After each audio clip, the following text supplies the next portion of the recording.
উলট পালট করে দিব। আগের দিনের মা ঠাকুমারা এভাবে ঝাঁকায় ঝাঁকায় দিত, আর এটাকে আমাদের আঞ্চলিক ভাষায় বলতো জাহা ভাজা। এই ঝাঁকাইতো, ঝাঁকানিরে বলতো জাহা, আর এই তরকারিটার নাম হয়েছে জাহা ভাজা। নমস্কার, দীপালিস কিচেনে সবাইকে স্বাগত জানাই। চলে আসলাম আজকে একটা পুরানো দিনের রান্না নিয়ে। এই রান্নাটা এখন খুবই কমই হয়, তো আজকে রান্না করব কাসকি মাছ দিয়ে ডাটার ভাজি। তো দেখেন, এখানে ডাটা নরম অংশটা আমি ঝিরিঝিরি করে কেটে নিয়েছি, আর এখানে নিয়েছি আলু একইভাবে ঝিরিঝিরি করে কেটে নিয়েছি, আর নিয়েছি এখানে কাসকি মাছ। এ দিয়ে রান্না হবে আজকে একটা মজাদার ভাজি। তো চলেন আমি রান্না শুরু করি। আপনারা কিন্তু ভিডিওটা শুরু থেকে শেষ পর্যন্ত দেখবেন এবং আমার সাথেই থাকবেন। চুলায় প্যান বসাই দিয়েছি, দিয়ে দেই তেল। তেল গরম হতে থাক। এখন এই মাছে আমি লবণ হলুদ মাখাই নিব। দিয়ে দিলাম লবণ, দিয়ে দেই হলুদ গুঁড়া। এখন মাখাই নেই।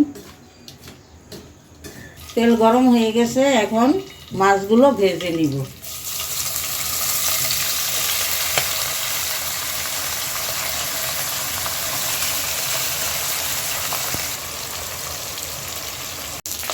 কাসকি মাছ সুন্দর করে ভেজে নিয়েছি, এখন উঠাই নিই।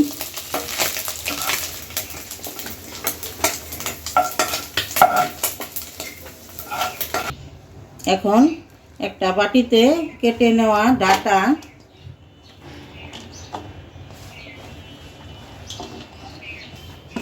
কুচানো আলু, পেঁয়াজ কুচি, কাঁচামরিচ, চেরা কাঁচামরিচ, হলুদ গুঁড়া, ধনিয়া গুঁড়া, ভাজা জিরার গুঁড়া, স্বাদমতো লবণ, দিয়ে দিই আদা রসুন বাটা। সব কিছু হালকা হাতে মেখে নিব।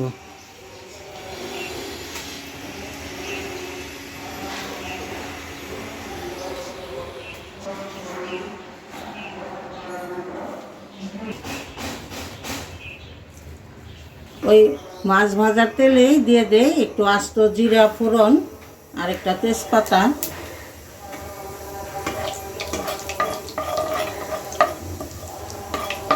ফোড়ন ভাজা হয়ে গেছে, এখন এই মেখে রাখা ডাটা আর আলু দিয়ে দিই।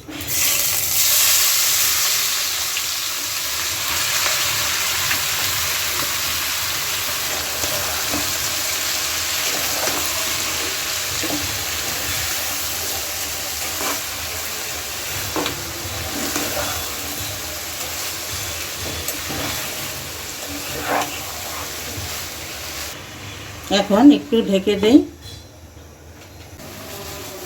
এখন এরকম করে ঝাঁকায় ঝাঁকাইয়ে একটু উলট পালট করে দিব। আগের দিনের মা ঠাকুমারা এভাবে ঝাঁকায় ঝাঁকায় দিত, আর এটাকে আমাদের আঞ্চলিক ভাষায় বলতো জাহা ভাজা। এই ঝাঁকাইতো, ঝাঁকানিরে বলতো জাহা, আর এই তরকারিটার নাম হয়েছে জাহা ভাজা। তরকারি প্রায় হয়ে গেছে, ডাটা আলু সুন্দর করে ভাজা ভাজা হয়ে গেছে, সিদ্ধ হয়ে গেছে। এখন দিয়ে দিব এই ভেজে রাখা কাসকি মাছ।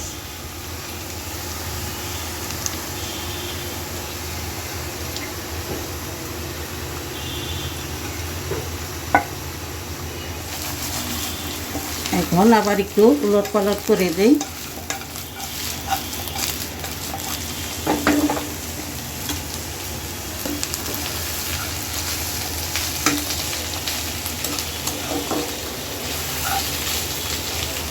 নামানোর আগে উপর দিয়ে একটু ভাজা জিরার গুঁড়া ছিটাই দিলাম।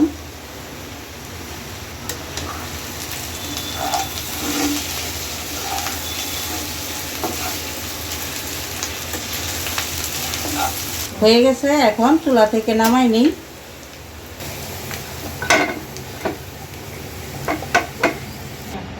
হয়ে গেছে ডাটা দিয়ে কাসকি মাছের জাহা ভাজা তরকারি। তো যারা এটা খেয়েছেন তারা তো এই তরকারির স্বাদ জানেন।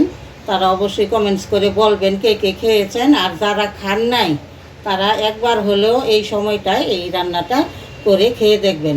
খুবই মজার একটা তরকারি, গন্ধ যা বের হয়েছে না। তো আজকের মতো আমি আমার ভিডিও এখানেই শেষ করছি। সবাইকে ধন্যবাদ।